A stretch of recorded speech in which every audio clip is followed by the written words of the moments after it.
All right, people, I need a go, no-go for the Geek News Central podcast. Digital archive recorders. We're go fly. Microphone. We're go fly. Video feed. Go. Web browser. Go. RSS data stream aggregator. Go fly. Interflux Toddism suppressor. All right, I'm confused. Host readiness check. Welcome to the show. Welcome to the show.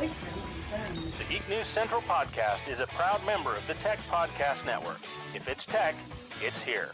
All right, ladies and gentlemen, we are ready to go. Cue Todd in 5, Button, who's got the button? 4, There is no cause for alarm. 3, Everybody hold on to something. 2, Just press the button. 1.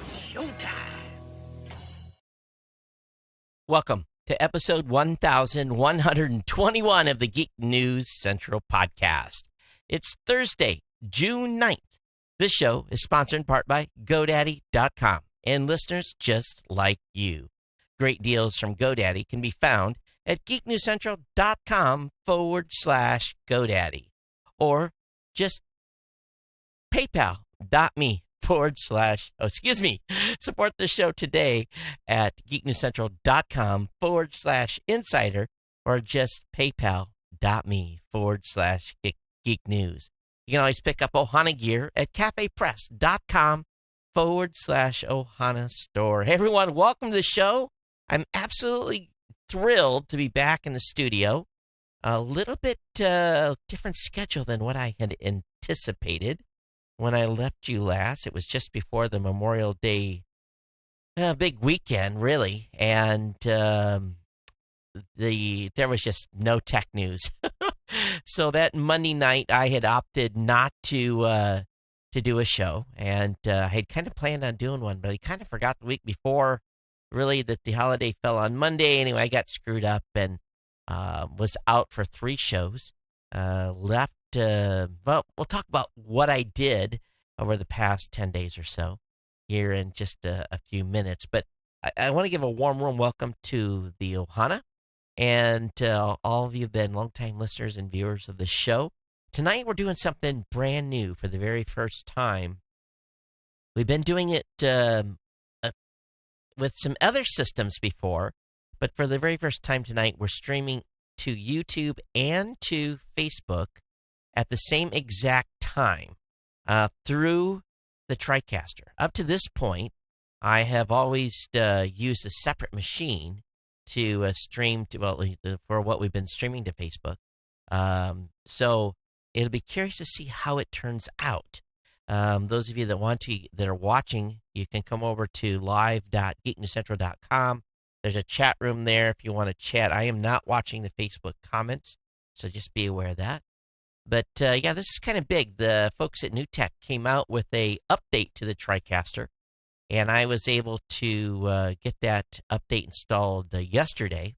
Then had there wasn't even a debug. I just went with it. And so far, so good, and everything looks like bandwidth-wise, things are holding up. But anyway, those of you that are listening on demand, you could care less. But, that's 99.999% of you that listen on demand. Again, a warm welcome to all of you. And for those that are brand new, I want to encourage you to get over to geeknewscentral.com, and when you're over on the website, it's going to give the opportunity to get subscribed to the show. All you have to do is really scroll down the page just a little bit, and you're going to find lots of options via iTunes, on Android, by email, on Google Play, on Stitcher, which just got bought by Midroll, via RSS feed, and there's additional options available via the more subscription options. If you scroll down just a little bit further, there's a link to the newsletter as well. Get signed up for the newsletter. From that newsletter, I send out essentially everything I covered during the show. All the links, all the topics that I talk about are in that newsletter. Of course, they'll be found on geeknewscentral.com as well. So, but that's a great way to get a reminder that there's a brand new show out. As always, if you want to email comments, geeknews@gmail.com, geeknews@gmail.com. Of course, you can follow me on Twitter @geeknews. I'm on all the social media sites, Google+, Facebook, etc. You can watch the show on the Roku via the Tech Podcast channel on the Apple TV just by subscribing to the video edition of this show.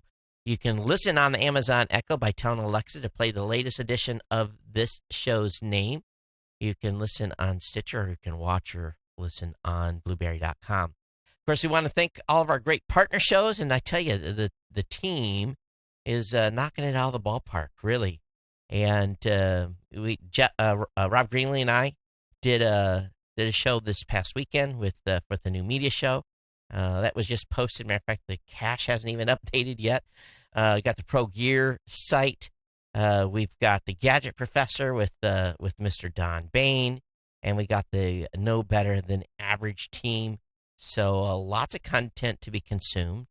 And, of course, we want to make sure that you start out at geeknewscentral.com, get connected with the show, and really that's what it's all about, getting subscribed to the podcast. We want you here. We want you as longtime listeners of the show. By becoming a longtime listener, that means like listening to 2 episodes. But some of you been here since October of 2004, and for those of you that have been here since the beginning, you guys are the super fans and the super Ohana. Of course, this show would not be possible without our good friends over at GoDaddy.com. And June deals are the same as May deals.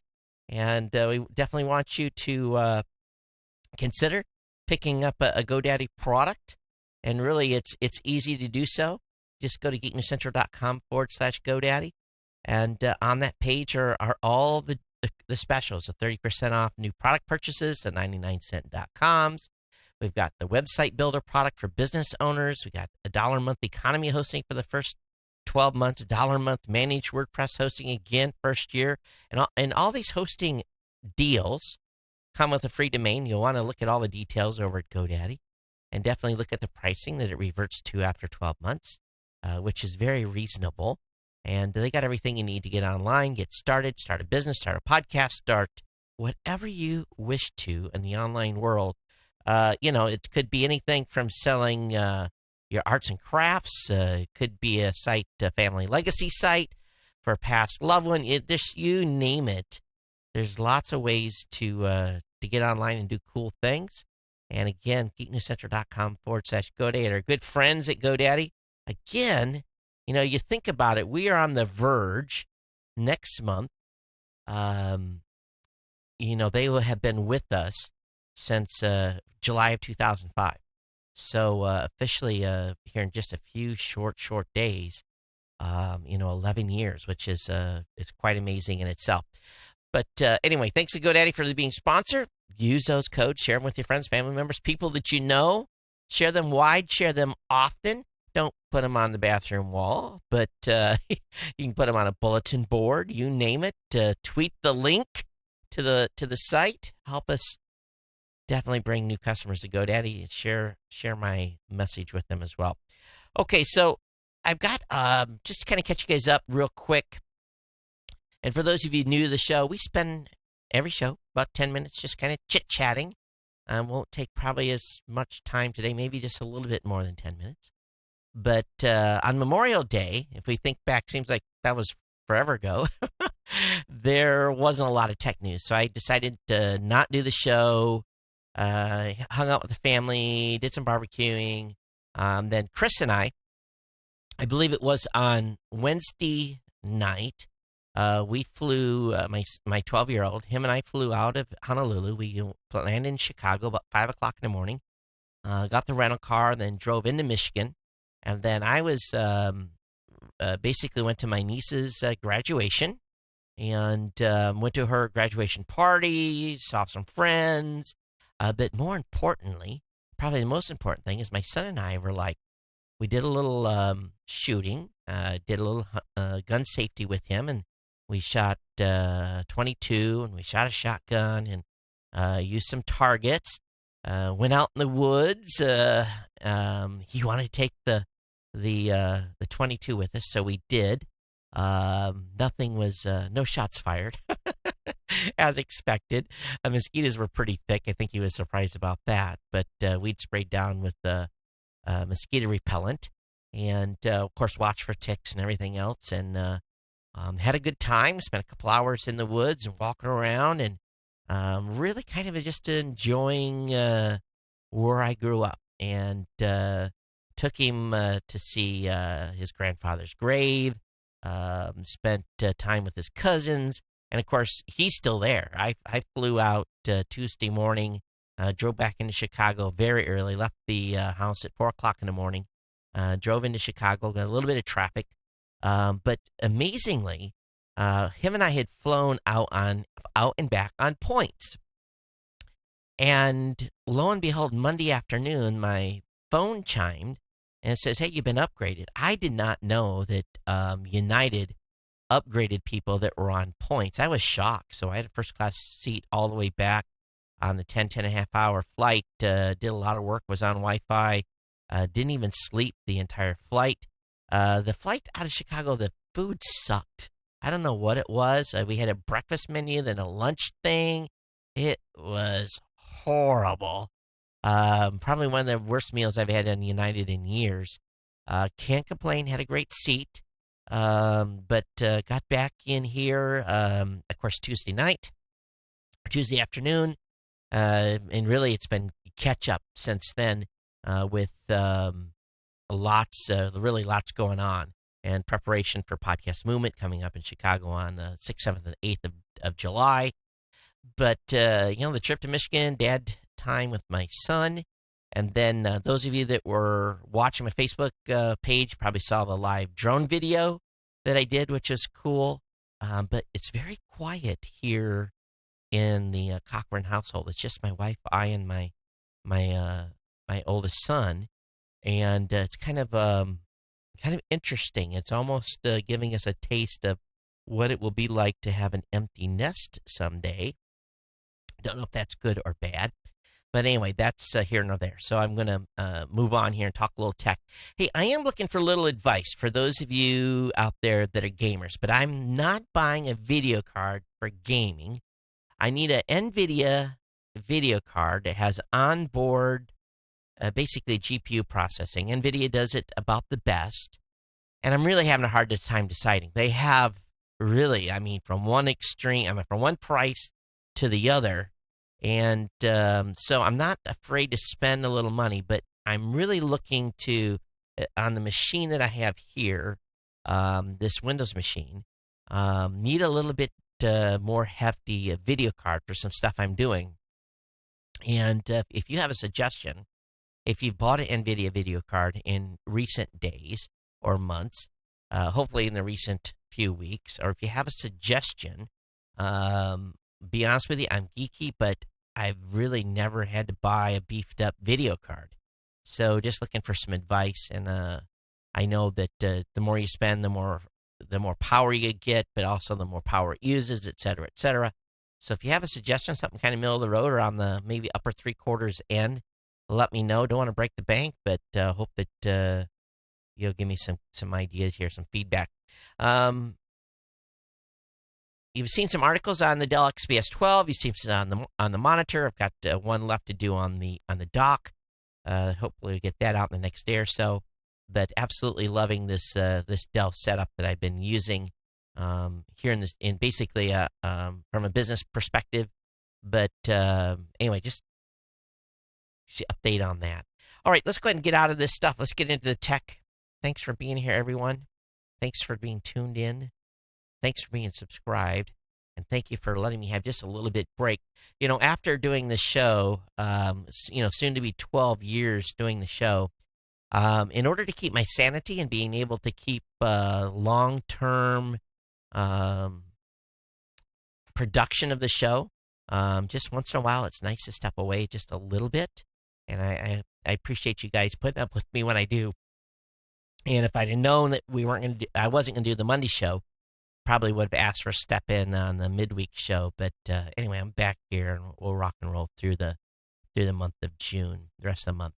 Hey, first news up is over on space.com. They're discussing what does Mars smell like. Of course, we've heard about the moon and how the astronauts said it smelled kind of like a fireplace that's burned out, but a little damp and maybe a little charcoaly smell. So, from what we've been able to tell so far from our rovers and stuff that have been reporting back some of the atmospherics.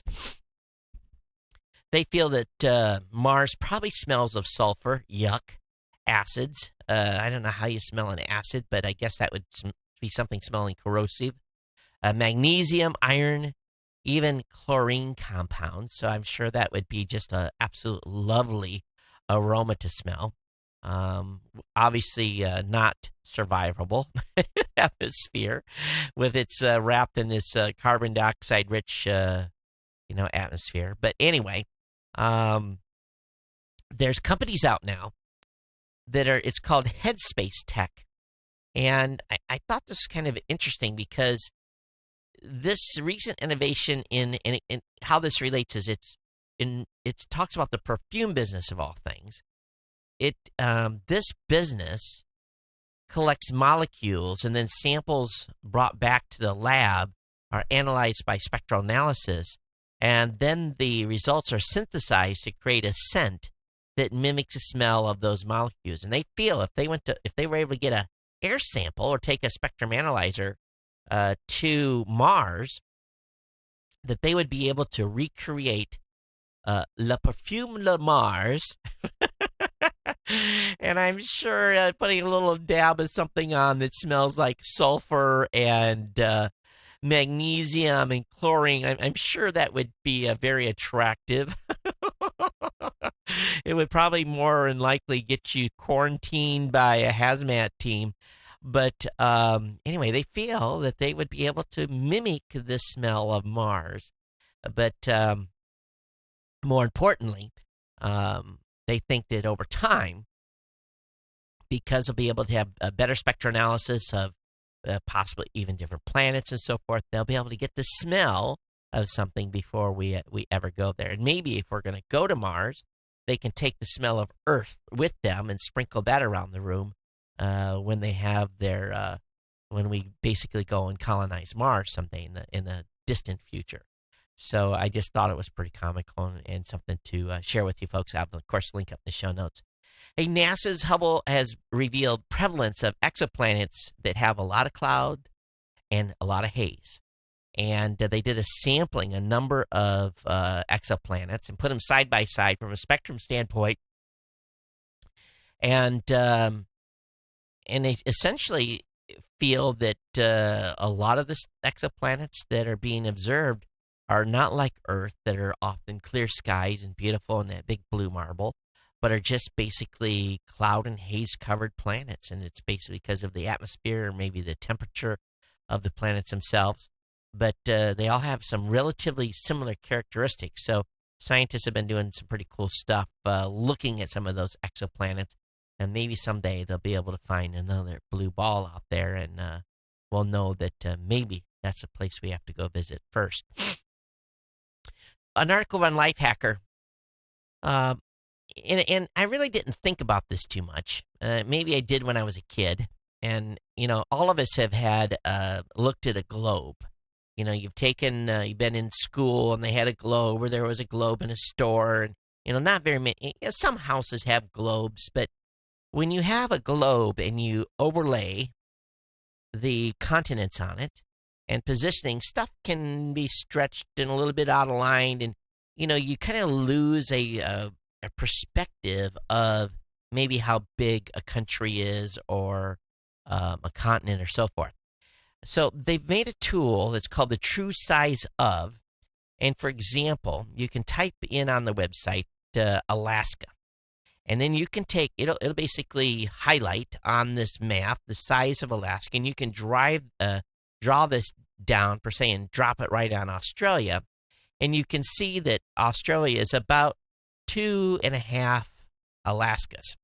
And it gives you some perspective. And so I was playing around. I grabbed a chunk of Michigan, and I was dropping it on different areas around the world, because we all, if we, for example, you live in California or you live in whatever state you may live in, you have a size perspective that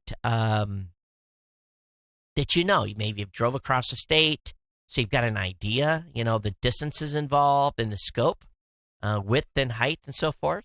And when you are able to actually do a representation onto a different country or different, part of the world, it's quite eye-opening.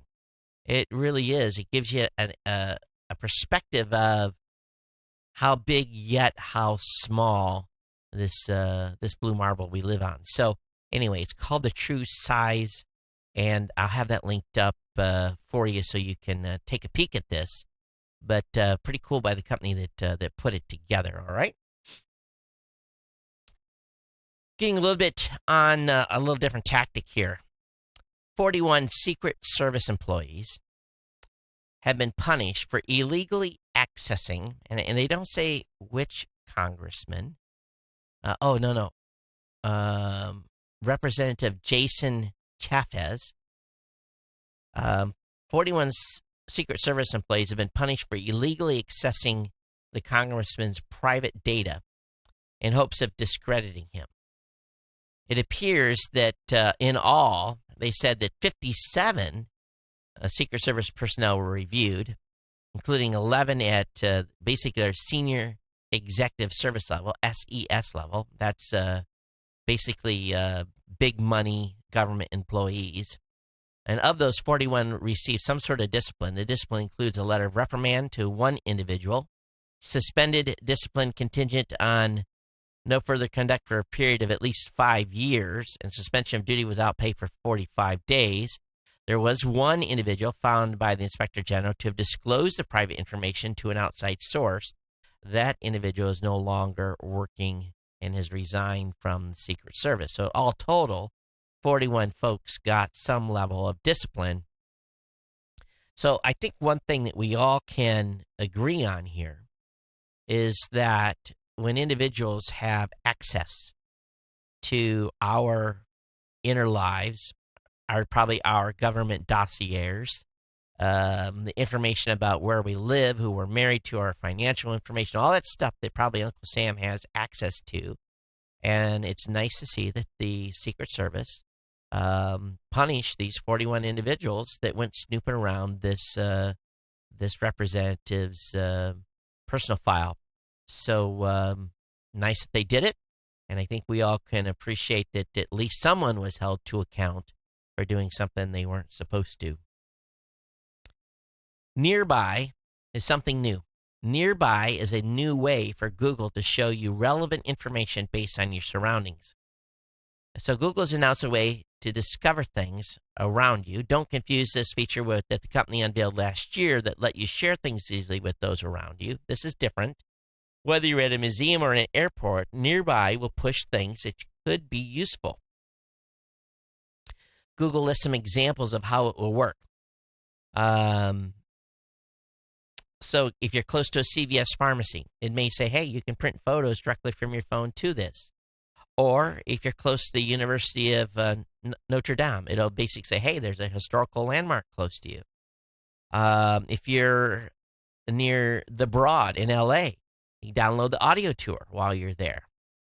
Skip customs line at select airports with mobile passport. Download the United Airlines app for free in-flight entertainment while you wait at the gate. So it's a number of things that are going to be suggested to you by Google. And this will be made available as part of an upcoming Google Play service release and will work on phones running Android 4.4 and above. I have to share with you guys. I've got, let me grab it. So AT&T's been very busy running phones through me here. Now, this is the fourth phone that I've taught. This is and matter of fact, I had this with me today, and this thing was getting a lot of attention. It's the Galaxy S7 Edge. And for those of you that are listening, let me just tell you what I've got in my hand here. I've got an absolutely beautiful gold-finished S7 with the tapered edge on either side, which basically has got the ability to roll things up. It's not as intrusive as the original Edge that, you could see that just pop up. But this screen is a Super OLED screen, and it is absolutely stunning. I would say that this screen is nicer by several magnitudes of the iPhone screen and just holding them up side by side, looking at them very closely together. The crispness of the fonts and everything else, is incredible. Now, in the end, it's a mobile phone, right? Mobile apps. There's only so much you can really talk about a phone because, at this point, performance-wise, a phone like this is on the high end from a performance standpoint. And so you always look at the little extra stuff that they've added and stuff that's unique to this phone. And the camera on it's exceptional. Being able to do a selfie is real easy. I'm always struggling when I do my own selfie by getting my finger in the right position on the screen. This has got it set up so that you basically touch the heartbeat monitor on the back. It's got the ability to unlock it with a fingerprint as well. And I was looking at it and I was trying to figure out where, this, you can put up to a 2 gig SD card in this. And normally in review phones, I don't ever put an SD card in it, but I was looking, I couldn't find the slot. And I finally had to go on the website and take a peek. And where the SIM card goes in, it's a dual slot. It has the SIM card and an SD card. So you can really stretch this thing on storage. I would say this, on any of these phones now, this is super skinny. It's very beautiful, nice finish. I'd have to put this in a case or I'd drop this thing. But for those of you that are essentially watching the show, this S7 is nice. So it's just one of these phones that a lot of people have been clamoring for. So when you get into an AT&T store, definitely take a look at the S7 Edge. All right, and I'll have a review up on it in another week or so. And I carry it and I use this. This is my dedicated phone for the next week or so. So it's basically I run it through, look at battery usage and all that stuff that goes on, and try to get a handle. The operating system, all that stuff is about the same, from phone to phone. But I like to get a feel from phones for a real world usage standpoint. Many of you are probably in the market for a new printer. Amazon has just dropped the price of one of these printers that really doesn't cost you an arm and a leg. Brother laser printers have consistently been a favorite among reviewers, and there's a couple of reasons for it. It's a printer. It does what it's supposed to do, and the ink is inexpensive as compared to some other printers out here. The printer I have sitting right over there, it's not a cheap beast. It's expensive to maintain that. It's one of those multifunction ones by a major manufacturer. They definitely make their money up, on the back end by the ink. But the Brother's not going to cost you. They are reasonable in their ink replacement costs. So the HL2340DW is on the cheap. Amazon dropped down the price to $80 in the United States, $55 in the UK, and $109 in Australia. And it's a carbon copy of a 2360. And the 2340 doesn't have an Ethernet port. That's the only thing. But both of them work on 802.11, which makes it easy. And you can pick from Android and iOS phones with the Brother's in-house iPrint and Scan app. So definitely check it out. Again, on sale at Amazon if you're looking for a printer to take a look at. Hey, 'tis the season. I'm sure many of you have been had the barbecue grill out and fired it up. But if you're looking for if you're a newbie to grilling, I'm going to have a link in the show notes that's going to basically explain to you heat levels and when it comes to cooking certain items. Obviously on you're cooking steaks, T-bones, you want that grill as absolutely hot as you can get it. Whereas if you're cooking dogs or cooking fish or maybe eggplant or something like that, you want on the low end. So it just gives you an idea, some temperature ideas for when you're cooking on the Barbie. So I'll have that up for you to take a look at. Next up, we've got a fight that's obviously starting to heat up in Congress. Besides the election stuff, and are you guys sick already of just like the political stuff. Let's just take and let's get these these nominees locked in, and then let's go vote. Like a week after the last convention, let's just get it done with. Oh my gosh, some people are like over the top on Facebook, and I keep putting see less articles like this, see articles like this. You do that about 50 times in a day, and you don't see a lot of political stuff for 2, 3, 4 days. Then it starts to pop back in. You have to say, show me less of this, show me less of this. It is really annoying, more so than many other years. But congressional Democrats are throwing their weight behind a proposal by the FCC to bring competition to the cable set-top box market. At a press conference Thursday, Representatives Ann Eshoo and Mark Takano of California, Senator Edward Markey of Massachusetts, and Senator Richard Blumenthal of Connecticut pushed back against critics of the plan and urged the agency to adopt the measures that will open set-top box market to competitors. The debate over the FCC's proposals, which was introduced in February, could be voted on soon as the summer, has been heating up in April, while the administration took the unusual step of filing comments in support of the FCC proposal. There are a lot of Republicans that are against this. I'm down with the FCC on this one. I'm down on unlocking the cable set-top box. I really, really am. That's something that needs to go away. It's a monthly recurring charge that many of you are still paying, unless you have bought your own box, and I've already avoided this. But even then, many of you are paying a service fee. So we will see where this leads. But legislation going on both ways that definitely could impact the FCC, and their defunding as well, done by the Republicans, is not helping.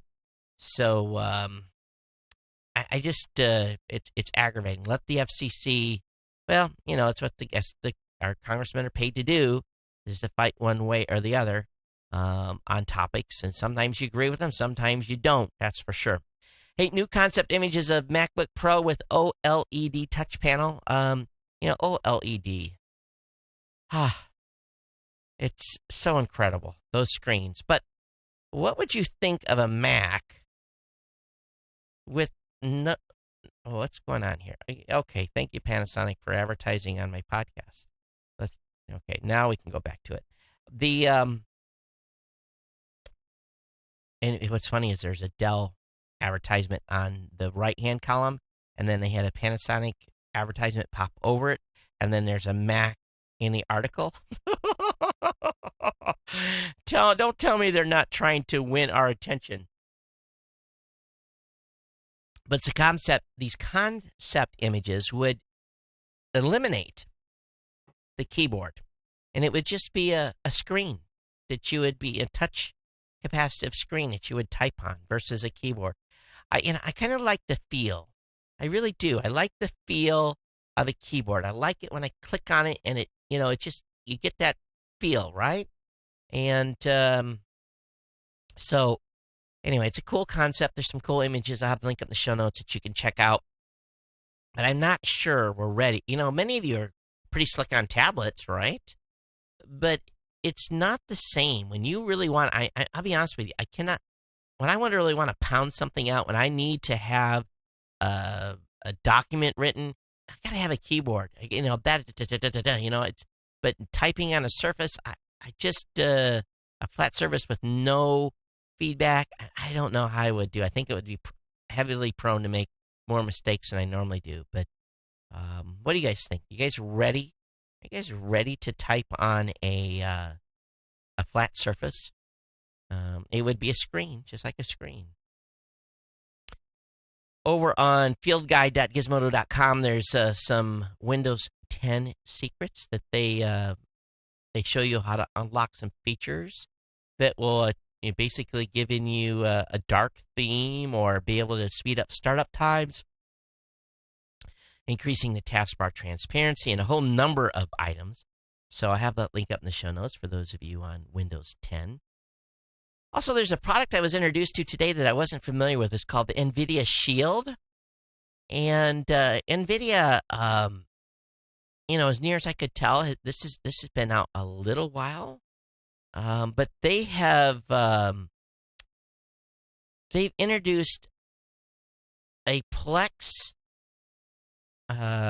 server into, as near as I can understand. In the past, you had to run a Plex server separately and then a Plex interface to get access to videos and that type of stuff. But they built it right into this, so you don't need a separate box. So it's an all-in-one Plex box. I don't know what the pricing on this is. It's got 500 gigs of internal storage, but the fact that the Shield is already a consumer-ready device means that novice users should have almost no trouble getting Plex up and running. When done, it'll appear as a tile on the Android TV home screen with a single button press away from launching you into one of the smartest media products available. If your library expands well beyond the Pro's 500 gigs of built-in storage, then you can either expand it on your network via USB. The box can support up to 4K at 60 frames per second. So I'm going to have to look into more of this. And here's another article on it. Do they tell us how much? It's $300. NVIDIA's 300 Pro level Shield. I'm going to have to try to score me a review unit. All right, if I buy another set-top box here, a certain lovely wife of mine will come and bring the hammer down. I've got one of just about every one of them. I don't have this one, but it looks awful enticing. Boys and their toys, right? Sometimes it's ladies and their toys as well when it comes to buying gadgets and so forth. All right, passwords of 32 million Twitter accounts have been leaked, primarily Russian accounts. So Twitter is saying we weren't hacked, but apparently some folks have been hacked by malware and a variety of other things to capture credentials, and I guess they're on sale on the cyber black market. So maybe they'll get a dump of this at some point. We'll be able to take a peek. Hey, exciting stuff over at the International Space Station. They were able to get the Bigelow expandable activity module completely inflated. I don't know what they fully did to get it open, but it's finally inflated to its full 16 meter to third squared. And they've been inside it and have set up the gear that's going to examine the performance. But NASA's being smart. This thing is, it could spring a leak. There's not a lot of data on this, so they've closed the hatch from the International Space Station to this module.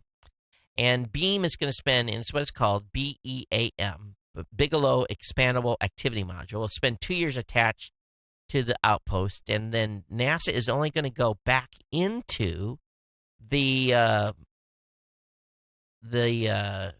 module 12 to 14 times to assess its condition. And at the end, they're going to jettison it, and it will burn up in reentry. But over these next 2 years, they're going to collect data and so forth. So a lot of activity is going to be happening at the International Space Station over the next month or so. We're going to have some astronauts that are going to be coming home on June 14th.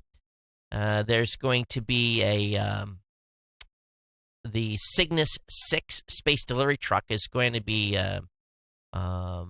undocked. It's full of garbage. But what's going to be unique about this is just before reentry, they're going to purposely set a fire inside the crew cabin. And they are going to look, and they've got sensors and cameras in there to see what happens when there's a very serious fire in space. So ultimately, it will burn up on reentry, but that's going to happen on June 14th. And then on June 18th, the Soyuz TMA-19M carrying Expedition 47 crew members are going to be homeward. They're going to be punching out and going for a landing in Kazakhstan. And then on July, let's see what days, that's this one going up. I think it's the on 7 July, the Exhibition 48 team will be headed to orbit. And we're going to have a woman astronaut on this team, along with, I believe, a representative from Japan as well. So lots of activity, comings and goings at the International Space Station over the next 2, 3, 4 weeks. While I was on travel, very sadly, Blue Angel number 6 with pilot Jeff Kuss tragically died when his FA-18 crashed in Smyrna, Tennessee. But today, Foxtrot Alpha was able to get access to some new video.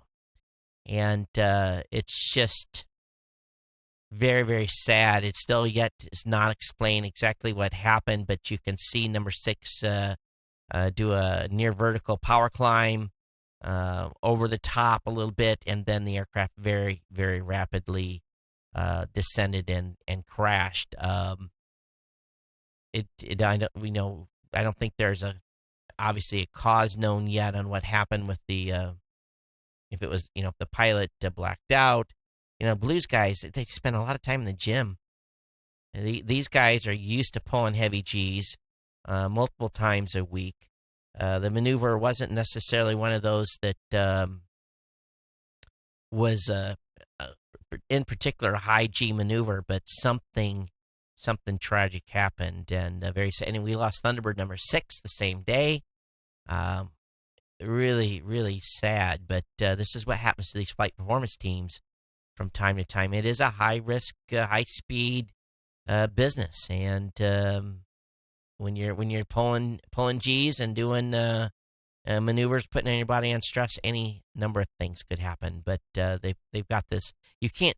It's still behind a tree line, but some of the clearest video yet. Now I have the link up in the show notes. Hey, this coming Saturday, the U.S. National Reconnaissance Office is going to be launching what they call a national asset into space. It's been described as NROL-37. Again, a national security payload. It's going to be put up by United Launch Alliance. They tried to go today, but weather wasn't good, so they're going to try again on Saturday. But it'll be lifted into orbit by currently one of the most powerful lift platforms available. So if they're using basically the maximum amount of lift, some sort of satellite is going up. That means they're heavy and big, and in my mind, that probably could only be a couple of things. So anyway, your taxpayer dollars at work, ladies and gentlemen. Oh, what was that going on? I never came back to live.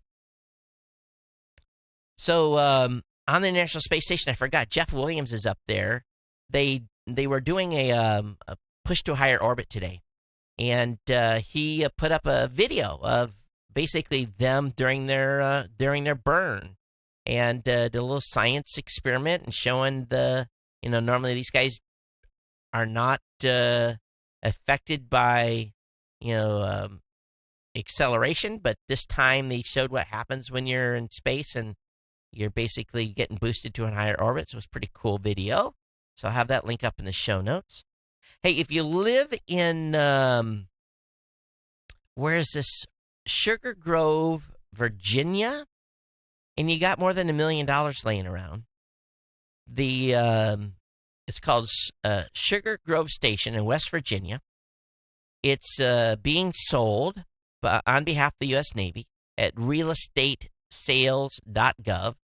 And if you want to buy a military base with commissary, rec center, daycare center, about 100 houses, pool, I mean, it's a community ready to go, and you've got a big checkbook.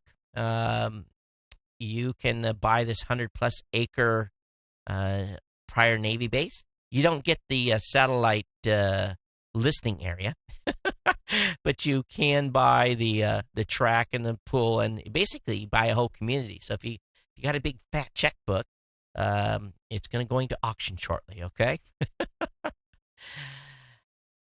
There's an event I've never heard of that's happening. It's called the Bilderberg Meeting. And I guess this was where all the rich guys go. So if you are a cybersecurity dude that is in the top 100 or so, you're going to get, and you get invited. You get, people like, the CEO of Google. We've got people like the, CEO of LinkedIn. We've got Henry Kissinger. We've got a number of high-end politicians, et cetera, go to this event every year. And I guess they go and talk tech. And the meetings held since 1954 bring together 130 business and political leaders from Europe, North America. This year's main topic of discussion includes cybersecurity and technical innovation. And it occurs at the Taschen Brockles Hotel in Dresden. I'm assuming that's Germany. So anyway, link is up in the show notes if you want to check it out. Didn't know anything about it, but they don't take any notes. They don't televise or nothing. So it's one of those closed-door events. Hey, the New York Attorney General has told Time Warner Cable its broadband is horrible. Last year, the New York Attorney General's office called on Internet customers to submit their broadband speeds as part of its probe into service providers keeping their promises and delivering the speed that we pay for. And it didn't turn out so well for Time Warner. Not only did according to the New York Attorney General, they say not only did Time Warner Cable fail to achieve the speed its customers were promised and paid for, it generally performed worse in this regard than other New York broadband providers. Wow. Of course, now the deal has been done, and Time Warner's name is not going to be Time Warner anymore. They've chosen a new name.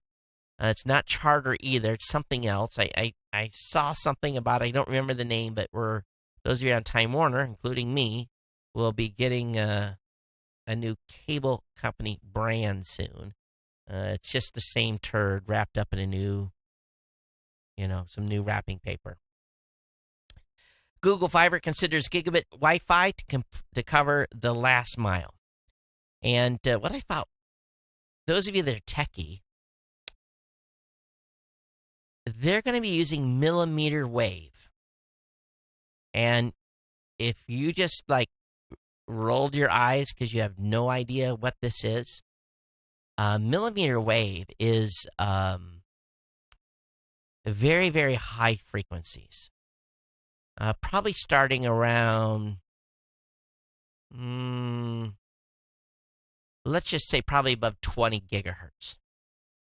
And if you think about the RF spectrum, 20 gigahertz is in relationship to a UHF radio, which is at 243 megahertz, which is, very low. And then most Victor radios are in the hundreds that they use in commercial aviation, like 120 megahertz or so. So that's VHF, UHF. And then you get a little higher, you're into the HF frequencies. But millimeter wave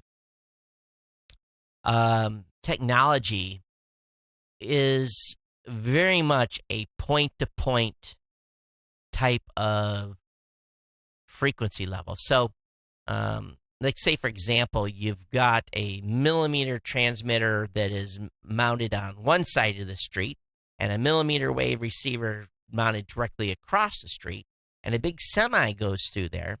That would be enough to disrupt and take the signal down. Whereas on UHF or VHF, that signal would pass right through that truck. It wouldn't be affected. It be attenuated a little bit, but it would go through it. So millimeter wave is tough. So when Google says that they're going to consider gigabit Wi-Fi to cover the last mile, what they're considering is they're going to bring a fiber node to a certain part in a community. Then they're going to erect some sort of a tower, something that gets them so that they can, point to point this thing. Going through trees and going even into houses is really not an option. They almost have to have clear line of sight between the two antennas. Absolutely capable of moving some serious bandwidth. 5G providers are talking about this as well. But really, the challenge is the direction of the directivity of this. Things have to be pointed pretty much, dead on. And again, I'm sure there's variances and depending on how much power and all this stuff. But millimeter wave, some pretty serious tech. And but there's some ISPs out there that are playing around with it. So who knows? Maybe at some point they'll be able to speed up their rollout by implementing this, where they have the opportunity to do point-to-point to customers. And so it's exciting. We'll see how this goes. And they're way up there in the frequency spectrum.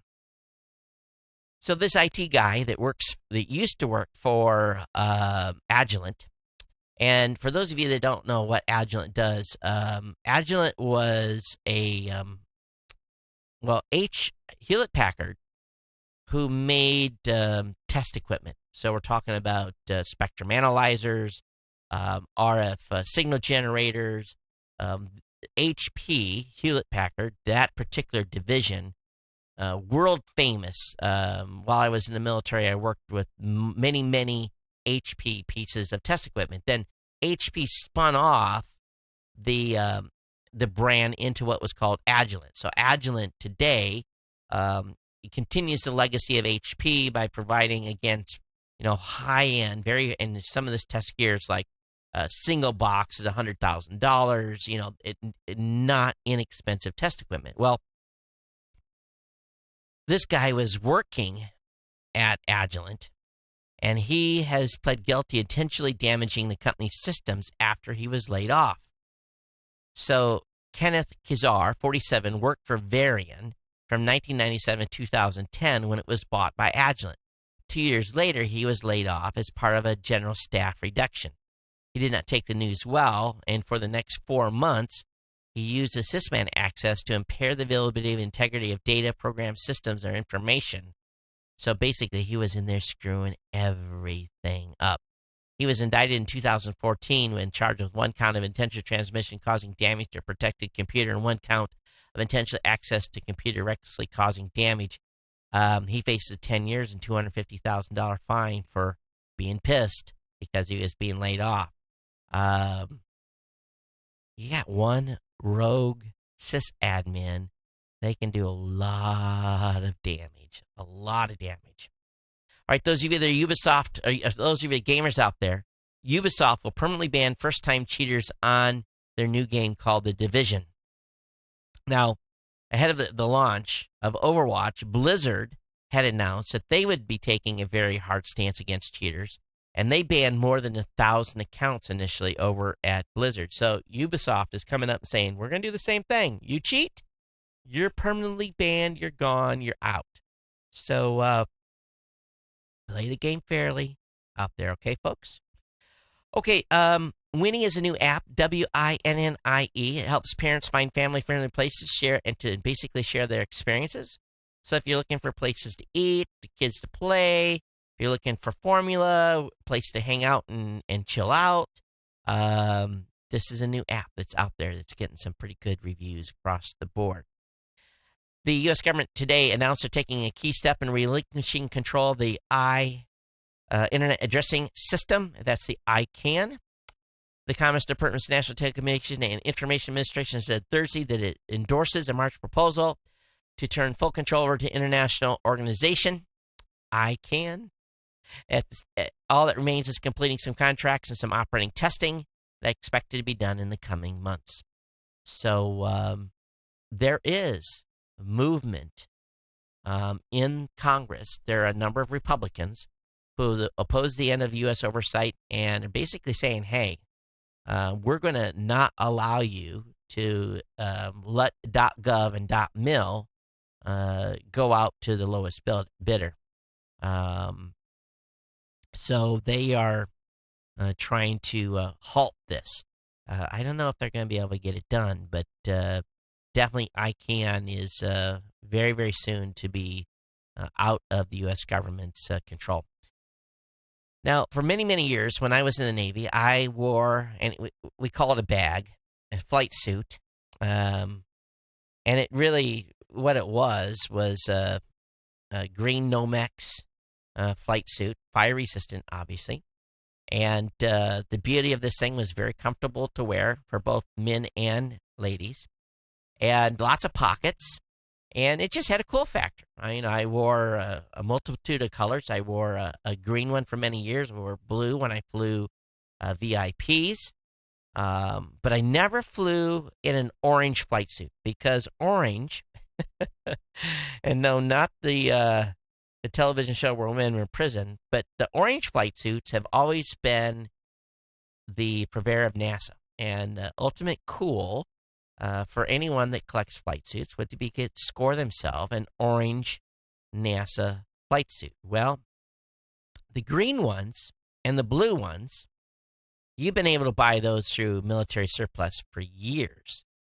I guess someone got tired of trying to find one, and they have manufactured some orange ones. And for $113, you can have an orange astronaut flight suit. For those of you that are young and want to be posers, you can, get one of these and go into a, to a bar or something, and just pretend you're an astronaut. That might work, might not. Might end up having your picture taken and put on Facebook or something like that as a fake. But if you've been wanting to add an orange flight suit to your wardrobe, you can get them now. All right. Hey, Domino's in Australia is doing something cool, or maybe you think creepy. Domino's has already lets customers monitor status of their pizzas for delivery, but today it'll reverse the service, allowing pizza makers to track the location of their customers coming in for pie pickup. The program rolls out across Australia today, and anyone in the country orders Domino's from a smartphone will be prompted to enable location tracking on themselves, so they can say, yes, I want to be tracked. And Domino's determines how close you are to the store and when to start making your pie, so that when you walk in, it's steaming hot. So kind of a cool new function by Domino's in Australia, not here in the United States. Hey, Facebook now lets you upload 360-degree photos to the news feed. So this is kind of cool. Haven't tried this yet. So starting today, users will be able to identify photos by the compass icon floating on the upper hand right corner of the image. All they need to do is click and drag the image around. So if you make a 360 image, Facebook will now allow them to be taken up. I saw a video today. This crazy dude explodes an insane amount of fireworks. All I'm going to say, it's a pretty cool light show. This guy did it to celebrate his 3 millionth YouTube subscriber. That seems like an amazing number. So I guess he makes enough money he can blow off about 5,000 fireworks in about a minute. So I'll have the link up in the show notes. You all can watch the video yourselves. Apple made a big announcement yesterday that they are going to reward app developers who have ongoing revenue. Basically, if you have an app, people are paying a subscription to have access to your app. If that subscriber stays longer than a year, they're going to reduce the percentage of revenue that they take. So they're going to go from 70% to 85% on those specific accounts where someone is subscribed for more than a year. So it's going to help folks like Netflix. But for the majority of app developers, this is really not a big change, but it is a first step. The folks at Spotify said this is not enough. They need to go further. So, and Spotify explains their reasoning, basically able to do specials and special offers. They can't do that now. But Apple is now allowing developers to do 200 different price points across different currencies and territories. So that'll help some of you that have an app that maybe needs to have a little lower price in a different country. So, but anyway, an initial pretty cool change by Apple that was kind of shocked everyone, to be honest with you. Google claims a leap forward for quantum computing, and they go into kind of the scientific, what they've done. It's pretty deep, but we all know that there's a race to develop a working quantum computer. But again, Google said this week, using a combination of techniques, they've seen some promising results. So it's essentially They combined the quantum annealing approach with a gate model of quantum computing and found they could get the best of both worlds. Okay. Quantum annealing. Annealing. I don't even know what annealing means. I'll have to Google that word. So, matter of fact, let's do that. Annealing. So, little English lesson here during the show. So, what is annealing? And Google says, wow. Heat metal or glass and allow it to cool slowly in order to remove internal stresses and toughen it. Or, in biochemistry, recombine DNA in the double standard form following separation by heat. Oh, that's anneal. It's all about a metal. Oh, my God. Okay, I'm going to move on before I get myself in any trouble here. Anyway, they've got a way to big advance in quantum computing. In more exciting news, in a first, Iceland power plant turns carbon emissions to stone. Yes, you heard me correctly. They have been able to.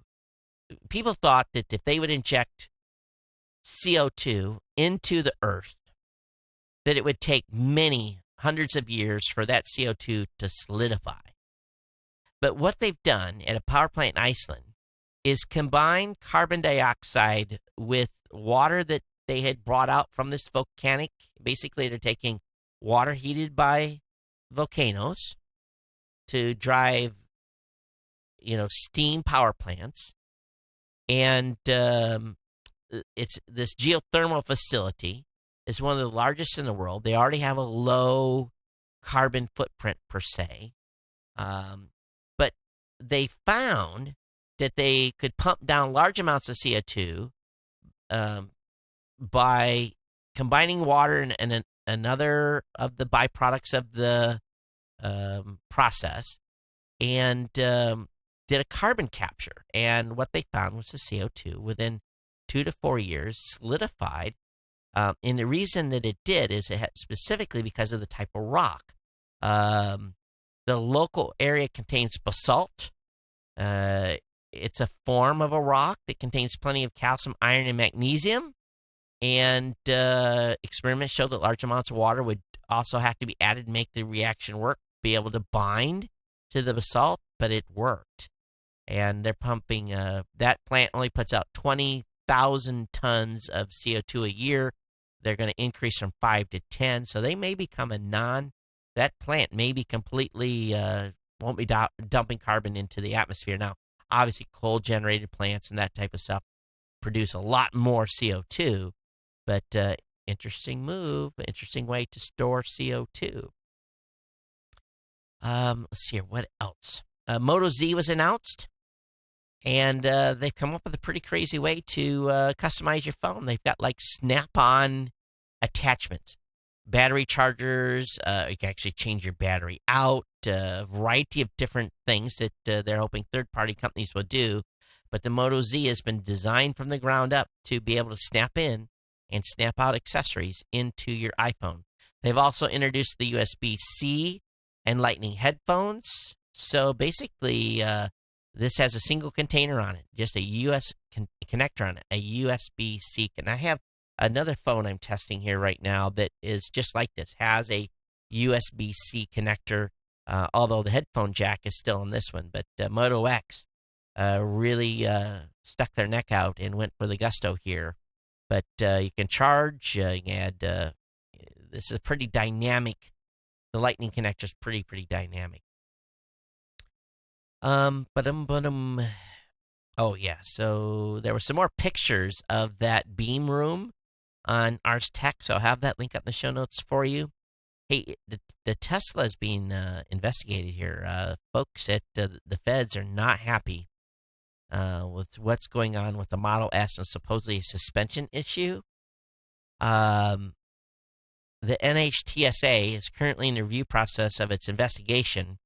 They determined that Tesla was fixing out-of-warranty vehicles, replacing a support arm of some sort, a control arm, and making the customers sign an NDA for the out-of-warranty work, and basically said, we don't want you talking about this. We want you to keep your mouth shut. Don't answer questions.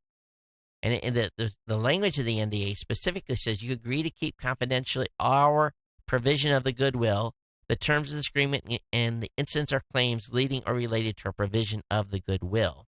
The NHTSA is mad that Tesla would basically try to keep their customers quiet from talking about this potentially dangerous issue. So they're starting an investigation, and this could not probably come at a worse time for Tesla. They've had some good news, but at the same time, this is bad press, and it's going to get the scrutiny of the government on them quite a bit. If you put stuff on Facebook via sync, if you sync photos to Facebook, be aware that Facebook doesn't keep those up on their site permanently. So you should grab an app called Moments so that you can pull those files off and make sure that they, especially if you're clearing stuff off your phone, be aware of that, okay? So again, the app is called Moments if you want to read about that. I don't sync to Facebook. I don't sync to any service. I pick which pictures go up and which don't. So anyway, again, I'll have the link in the show notes for that. Hey, there's a very, very cool university. It's called University 42. It breaks all the rules for educating engineers, and it's coming to the United States. University 42 provides a 3-year engineering and programming training for free to as many as 1,000 people a year. And this is exciting. 80,000 students applied in France, and again, only 1,000 spots are allotted each year. And the creator of this school has put down $100 million, and they come to the United States. They're going to be out of Fremont, California. So if you live within strike, I sent this to my son. If you live in California and you've got someone in your household that's thinking about being an engineer or a programmer, you're going to want to watch for this University 42 stuff. It's going to come next year. Very, very, very exciting. And they're trying to bust walls down by basically removing the academic model that so plagues the high tuition costs throughout the United States. So very, very awesome. Hey, by the way, the Samsung Galaxy Note 7 may include an iris scanner. So that's kind of an interesting move. Keyword is here, may. There's been some iris scanners that have been imported to the facility that's building this notebook. So we'll see where this leads, but that is a rumor out there. A band of thieves dressed like Apple workers keep stealing iPhones from New York City stores. I guess these guys walk in, they look just like an employee, they go to the drawers where new iPhones, unlocked iPhones are, and they pick 4 or 5 out of the drawer, 10 or 20, and walk out with them. So, hey, going to blend in, you're going to steal something, you come in looking like an employee. So several millions of dollars of phones have been stolen up to this point, which is a big number. Final article tonight, Disneyland is testing an interactive droid that will roam its expanded Star Wars land. And it'll come up and talk to you, and it's going to be on the prowl. There's too much fancy stuff yet, but don't be surprised if you're at Disneyland and you're going through the Star Wars area and you get accosted by this droid. All right, I'm going to go in and get into the email content that has come in. And there has been a bunch of stuff here. I want to thank Eric. He says, hey, Todd, Tim Deshay is legally blind. He was born with congenital cataracts, which forced doctors to remove the lenses of his eyes. As a result of the surgery, Deschette's widened pupils allow excess light in, leaving the 10% of the world he sees during the daytime to be overexposed. And the nighttime, however, is an entirely different story. Great Big Story interviewed the amateur astronomer to learn about his experience studying the starry nights up north and chronicled this video published today. Instead of looking at his blindness as a setback, Duchette considers his deep sky eye, a gift most people will never get to experience. Feel free to share the video with Geek News Central fans. And so anyway, I've got this video. Thanks, Eric, for sending this over. I definitely appreciate it. First time contributor to the show. I got an email here from Nicholas. He said, "Hey, Todd, I've been listening to your show for years and hope that you keep up the good work. Recently, you have been talking about how the farmer who is paying a lot of money to have cable run his house. I just want to write to help you how common of an issue this is because I'm in the same boat he was in. I actually live in a small subdivision, not a farm. Now charter, I guess, runs down the street in front of my subdivision, but will not run into the subdivision. We managed to get several neighbors to call in around the same time, and all request they survey it to see what it would take to get them to run a local hookup into the 20 homes.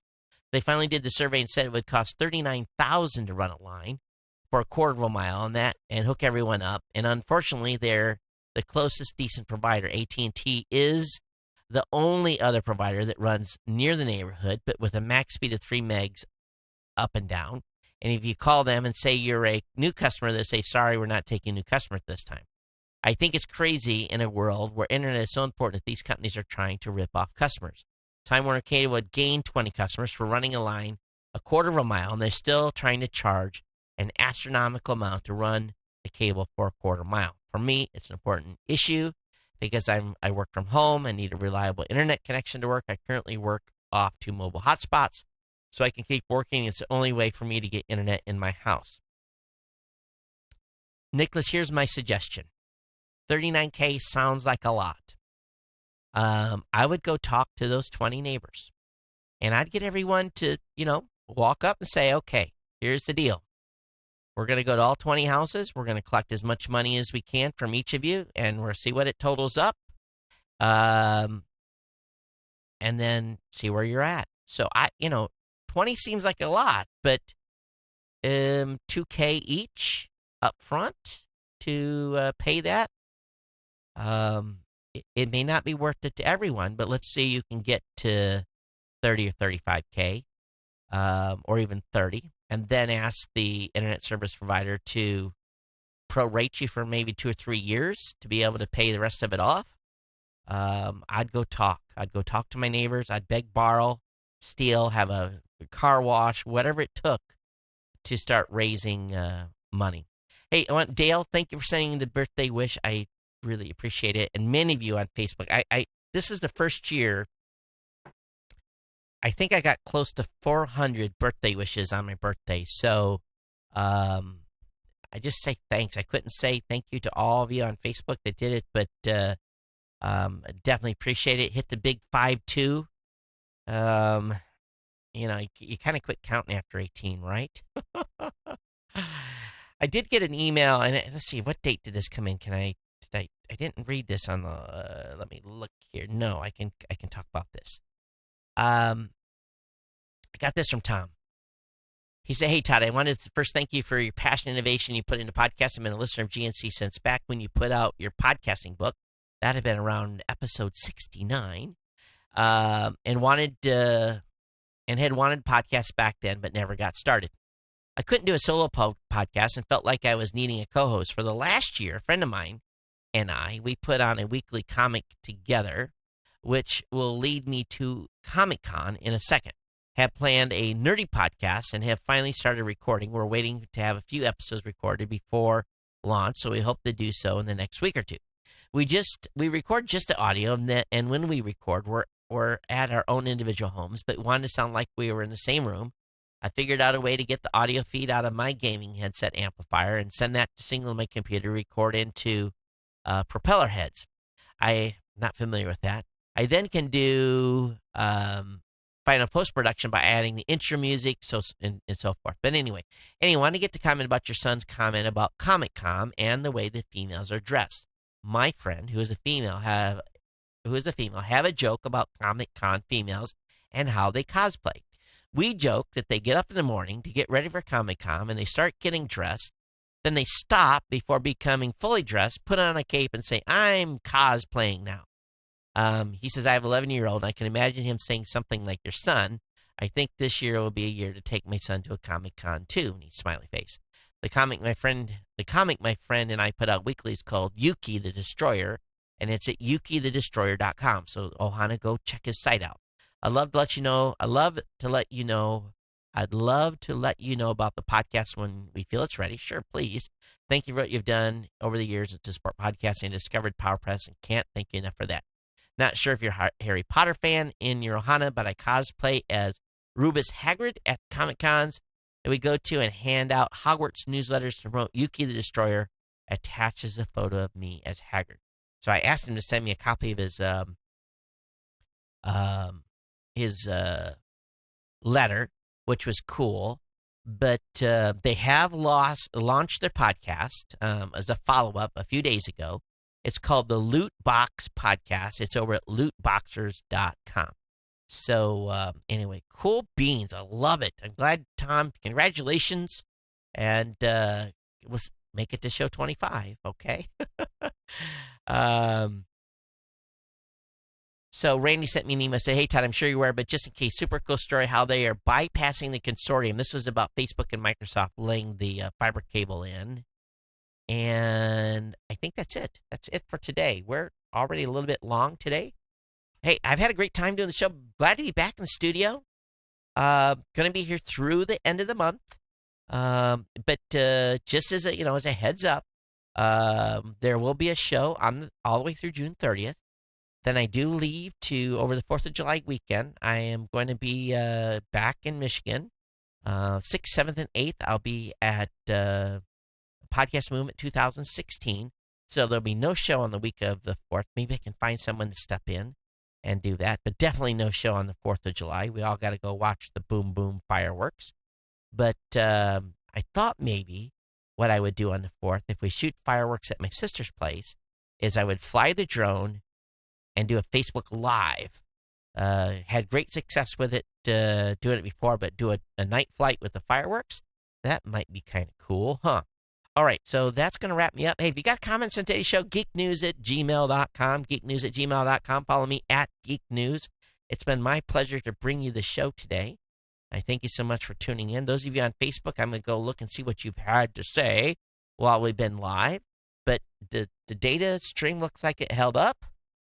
Everything's good. It looks like we had a good test. So, everyone, thanks for being here. We'll see you next time. Everyone, take care. Aloha.